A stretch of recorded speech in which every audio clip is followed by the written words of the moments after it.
Okay, just want to say congratulations. If you've reached the end of this course, that's great. And now we're going to talk about more editor options. Now, besides the Gutenberg and Classic Editor, there are actually more editor options available commercially. Now, what I mean by that is that there are other plugins that have different editors that look nice. Some of them include Thrive Themes, WP Bakery, and Elementor. Now, each has its pros and cons. They have their strengths and weaknesses. And really what it comes down to is which one do you like the best? So you saw Gutenberg. Most of these are very similar to Gutenberg and they utilize blocks, but they just look a lot more nicer and they have a lot more options. So that's really the main difference. So we like Elementor the most because it's super easy and more importantly, super fast. One thing to note is that as you begin to add more plugins to your WordPress site, it will actually slow things down. So what we've done is when we've tested things, we found that Elementor it has a lot of features, but it doesn't have a lot of coding. So it runs really, really fast and it won't slow your website down. So with that said, like I said, Thrive Themes and WP Baker are really, really good choices. So let's go ahead and hop on over to those websites and show you these in action. Okay, so let me talk about the differences before we actually install Elementor as a plugin. So if we go up at the top here, we've got WP Bakery Page Builder. And as you can see, between the three of these, there are millions of people that use three of these editors. So it really comes down to which one do you like the best and which one fits your business the best or your website. So as you can see, this one costs $45. And if you scroll down, you can get an idea of what it looks like.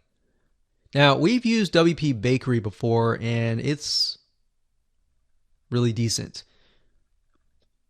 There's a lot of templates in it that are built in. In fact, Thrive Themes and Elementor have the same thing. So for all of these, you'll find templates. You can find and you can look through the templates, and if you like them, all you have to do is simply click them and you get the design. So as you can see, the main difference between these and Gutenberg is Gutenberg does not give you templates. You are building everything from scratch. Same goes for the classic editor.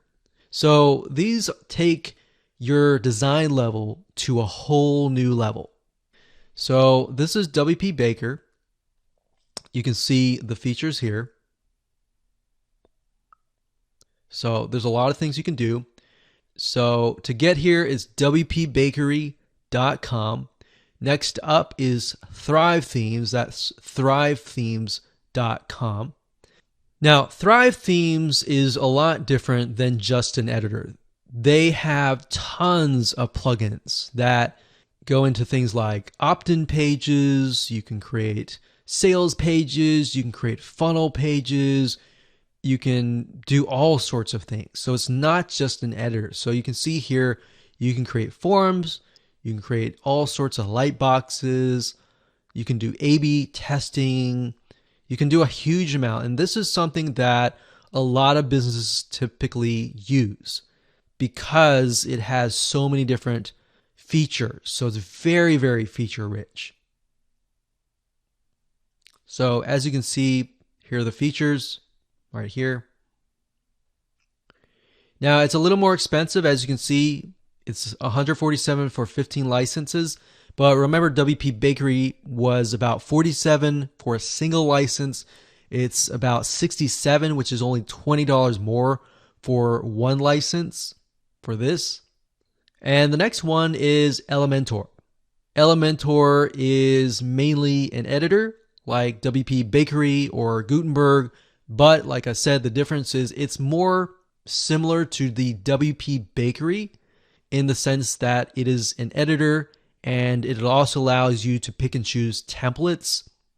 And then those templates, you can click a button and then it adds it as a page.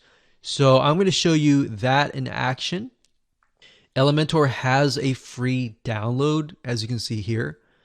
But what I found is Elementor is super fast. It's super easy to create really good looking sites with ease. So you're kind of getting an idea here. Scroll down here. So it says built for professionals from freelancers to agencies. So you can use this, let's say, for example, if you're like a web designer, a website master, or anything like that. So this is great to use for your clients. You can also build forms like Thrive themes to build a list. It's developer friendly, so you can edit the code very, very easily. And it's built with blocks. So I'm going to show you Elementor in just a second. So we'll go back over here. Now I'm going to go ahead and deactivate the classic editor because I don't want that. What I do want, I'm going to click on Add New. We're going to go type in Elementor. So that's Elementor. Make sure we spell it right, like that. So immediately upon entering the keyword, we can see that here, Elementor Page Builder. Now bear in mind they have a pro version which you can buy, but you can do a lot with their free editor. Just the free level itself, there's a lot of really good features. And that's why I like it. And that's why I feel comfortable with recommending that to you. Now, as you can see here, it says welcome to Elementor. You can watch that. We're going to create our first page. So we click on this. Now, what you're going to see is you're going to see your website. So if you have widgets on the right side or the left side or the header at the top, you're going to see that as well. Now, this is the Elementor editing box. So all you have to do is simply drag a widget here from over here, or you can click the plus sign similar to the Gutenberg and add a section. So we have intersections, we have headings, we have text editors, images, videos, buttons, spacers, dividers, Google Maps, icons. So as you can see, Gutenberg does not have Google Maps or icons. So there's more. You got image box, you have icon boxes, you have star ratings, you have image galleries, image carousels, icon lists, progress bar. So let's say, for example, that this were to be an opt-in page. So if we clicked progress bar and we dragged it over here and we dropped it, there we go. That's it. It's super easy. And of course you have the settings over here that you can edit. And of course I can go back over here and click plus. Let's say we want a section here. Let's have 2 columns. So we click plus and we can go back over here. Let's add maybe heading here. And then of course, we'll go back over here and we can add maybe an image.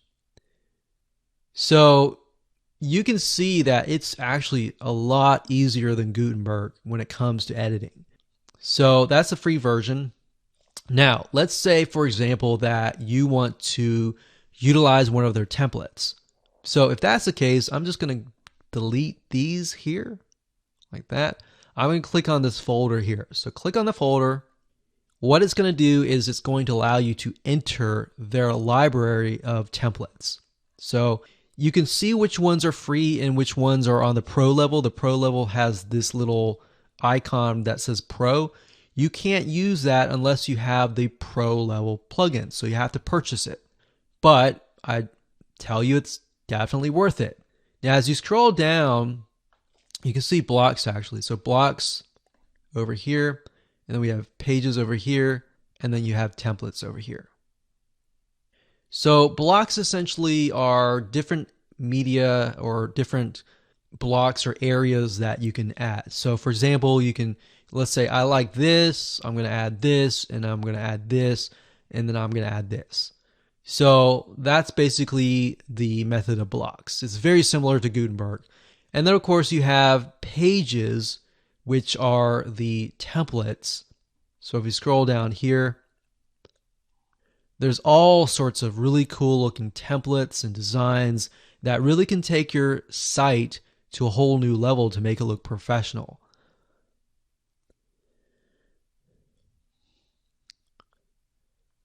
So let's say, for example, that we're selling something and that we like this one here, or yeah, let's do this one. Okay, never mind. That's Pro. So let's scroll down and find something that we really like. So let's say, for example, that we're editing our website and it's still in construction mode, but it's coming soon and it's coming in 2 weeks. If that's the case, let's say we like this one here. Okay, that's Pro. Okay, we'll just do this one here. Okay, click Insert. That's all you have to do. You just wait a few seconds and there you go. So it will insert that template in here and all you have to do is change the text.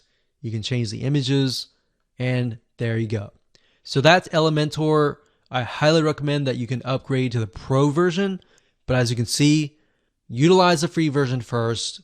If you feel like you need to go Pro, go Pro. If you don't, stick with the free. So I hope you enjoyed this course. You can see the differences between Gutenberg, the classic editor, WP Bakery, Thrive Themes, and Elementor.